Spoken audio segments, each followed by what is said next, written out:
আমাদের এখানে তো আমাদের সকলকে স্বাগত। আজকে আমরা নবম শ্রেণীর প্রথম পর্যায়ক্রমিক মূল্যায়ন 2025 সালের ইতিহাস বিষয়ের সম্পূর্ণ উত্তর সহ একটি প্রশ্নপত্র সম্পর্কে আলোচনা করব।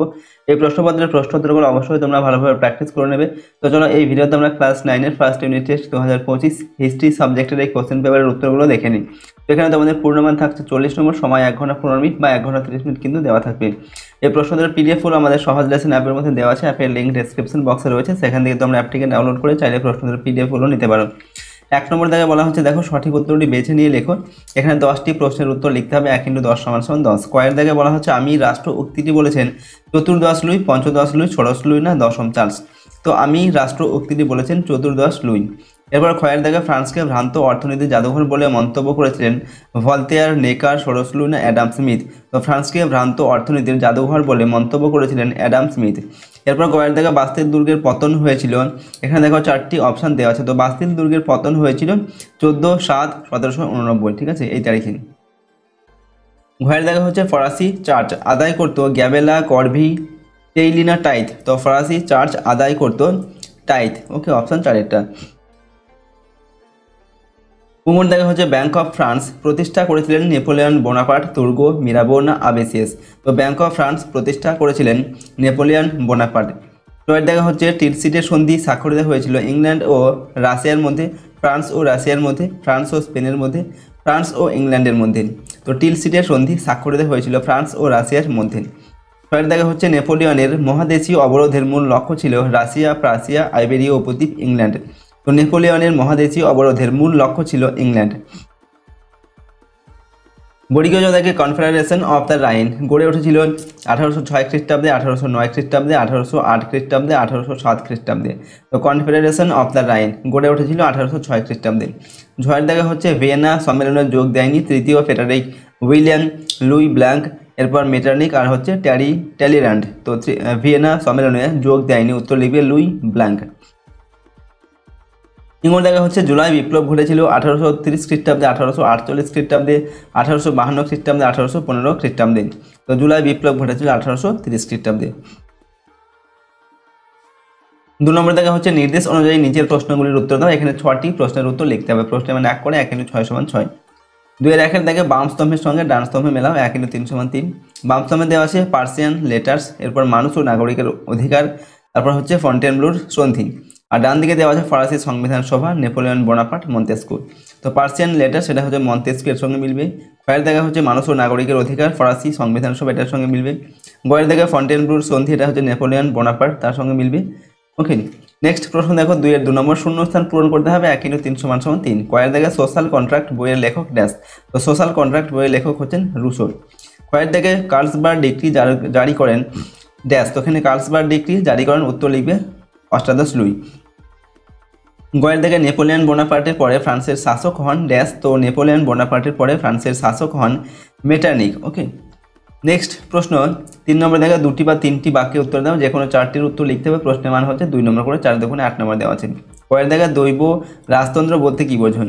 তো পৃথিবীর রাজতন্ত্রের ইতিহাসে বিভিন্ন দেশের রাজতান্ত্রিক শাসকগণ নিজেদের ঈশ্বরের প্রতিনিধি হিসাবে পরিচয় দিয়েছেন এবং গড়ে তুলেছেন নিজেদের ইচ্ছা মতো একটি স্বৈরতান্ত্রিক শাসন ব্যবস্থা। এই ধরনের রাজতন্ত্রকে দৈব রাজতন্ত্র বা ঐশ্বরিক অধিকারতন্ত্র নামে পরিচিত।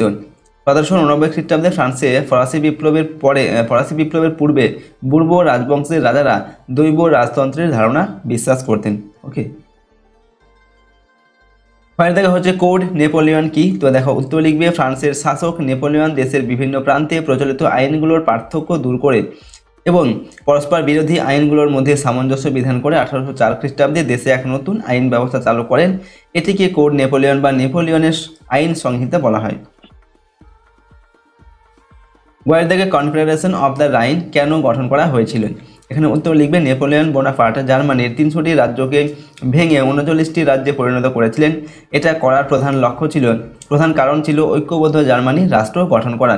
জার্মানির সেই 39টি রাজ্যকে নিয়ে যে রাষ্ট্র সমবায় গঠিত হয় তাই কনফেডারেশন অফ দ্য রাইন নামে পরিচিত। নেপোলিয়ন বোনাপার্ট 1806 খ্রিস্টাব্দে কনফেডারেশন অফ দ্য রাইন গঠন করেন।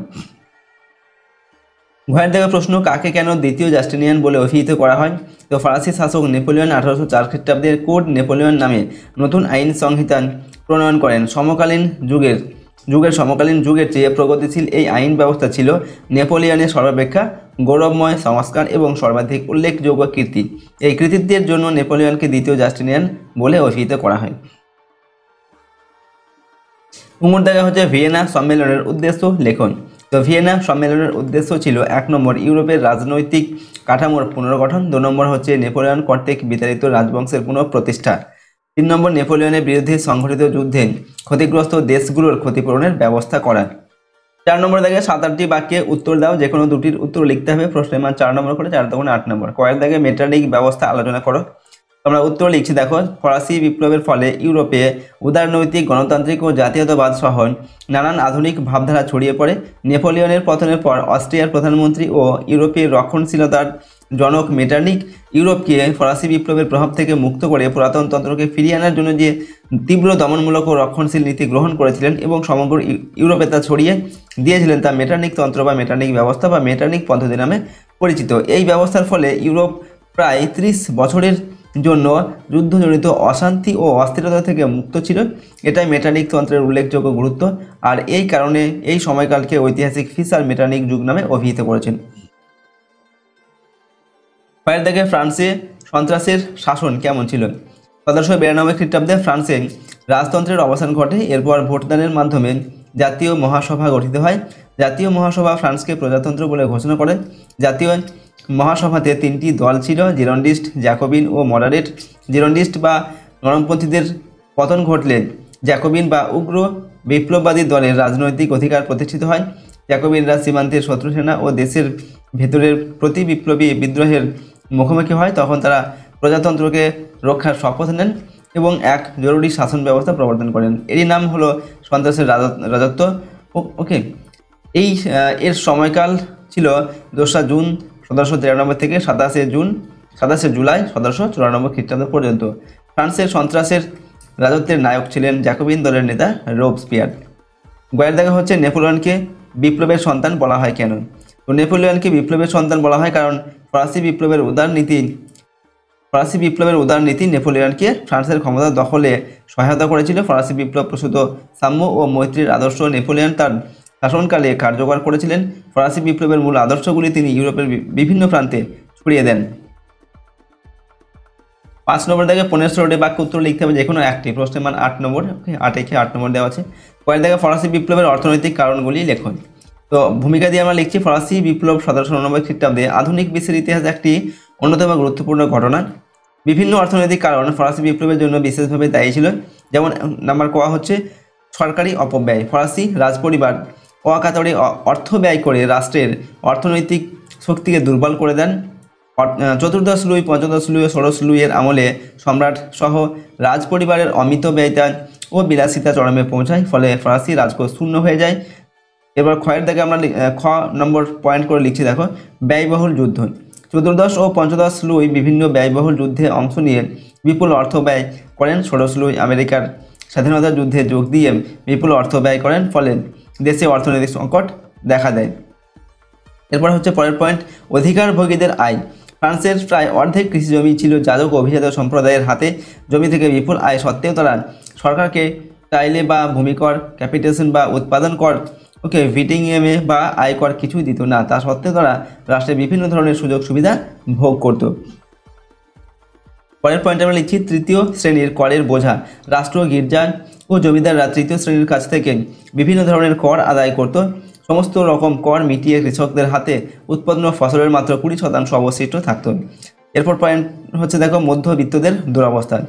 অর্থনীতিবিদ অ্যাডাম স্মিথ মনে করেন যে বিপ্লবের আগে ফ্রান্স ছিল ভ্রান্ত অর্থনীতির জাদুঘর। ত্রুটিপূর্ণ অর্থনীতির জন্য দেশে দ্রব্যমূল্য ব্যাপক হারে বৃদ্ধি পেলে দরিদ্র মানুষ সীমাহীন দুর্দশার মুখে পড়ে।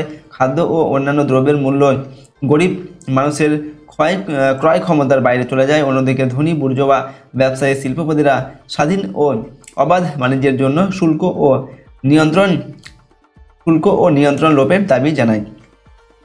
এরপর দেখো উপসংহার লিখছি, ঐতিহাসিক মর্স স্টিফেন বিপ্লবের জন্য অর্থনৈতিক কারণের ওপর বেশি গুরুত্ব দিয়ে বলেছেন যে এই বিপ্লবের প্রধান কারণ অর্থনৈতিক ও রাজনৈতিক, দার্শনিক ও সামাজিক নয়। এর সঙ্গে আরও একটি প্রশ্ন রয়েছে ক্ষয়ের দাগে, ফরাসি বিপ্লবে দার্শনিকদের ভূমিকা কী ছিল? তো ভূমিকা দিয়ে আমরা লিখছি 1789 খ্রিস্টাব্দে সংঘটিত ফরাসি বিপ্লবের পশ্চাতে দার্শনিকদের গুরুত্বপূর্ণ ভূমিকা ছিল।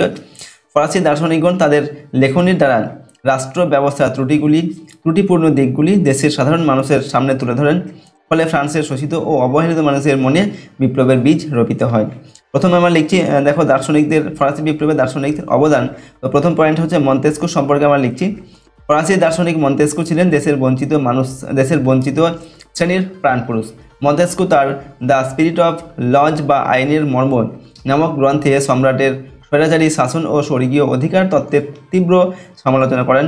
দ্য পার্সিয়ান লেটার্স বা পার্সিয়ার পত্রাবলী নামে অপর একটি গ্রন্থে নিয়মতান্ত্রিক রাজতন্ত্রের সমর্থক মন্তেস্কু ফ্রান্সের পুরাতনতন্ত্র, অভিজাততন্ত্র ও স্বৈরাচারী রাজতন্ত্রের কঠোর সমালোচনা করেন। ক্ষমতা স্বতন্ত্রীকরণ নীতির সমর্থক মন্তেস্কু মানুষের ব্যক্তি স্বাধীনতা রক্ষার উদ্দেশ্যে দেশের আইন বিভাগ, শাসন বিভাগ, বিচার বিভাগকে পৃথক করার দাবি জানান।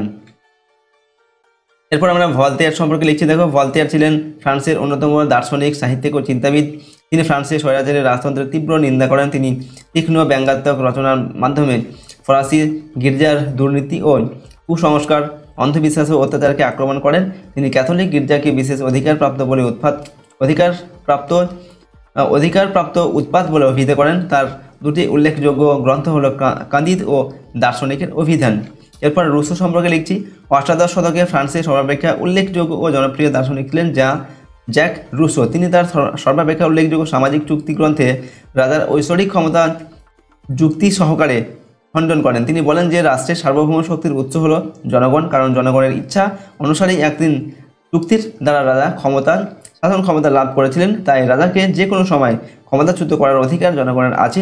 তিনি তার অসাম্যের সূত্রপাত গ্রন্থে বলেন যে মানুষ স্বাধীন হয়ে এবং সমান অধিকার নিয়ে জন্মায়, কিন্তু বৈষম্যমূলক সমাজ ব্যবস্থা তাকে দরিদ্র ও পরাধীন করে।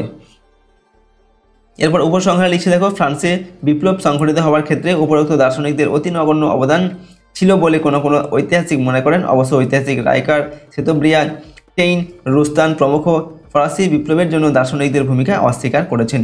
ওকে, এভাবে আমরা প্রশ্নের উত্তর লিখলাম। তো দেখো, আজকের ভিডিওতে আমরা ক্লাস 9 তোমাদের ফার্স্ট ইউনিট টেস্টের ইতিহাস বিষয়ের একটি কোশ্চেন পেপারের সম্পূর্ণ উত্তর এখানে আলোচনা করলাম। প্রশ্নোত্তরগুলো অবশ্যই তোমরা কিন্তু একবার প্র্যাকটিস করে নেবে। ওকে, আর আমাদের চ্যানেলে নতুন হয়ে থাকলে চ্যানেলটিকে সাবস্ক্রাইব করবে, পাশের বেল আইকনে প্রেস করে অল অপশনটিকে সিলেক্ট করবে, ভিডিওটিতে অবশ্যই লাইক করবে এবং ভিডিওটিকে বন্ধু বান্ধবের সঙ্গে শেয়ার করবে।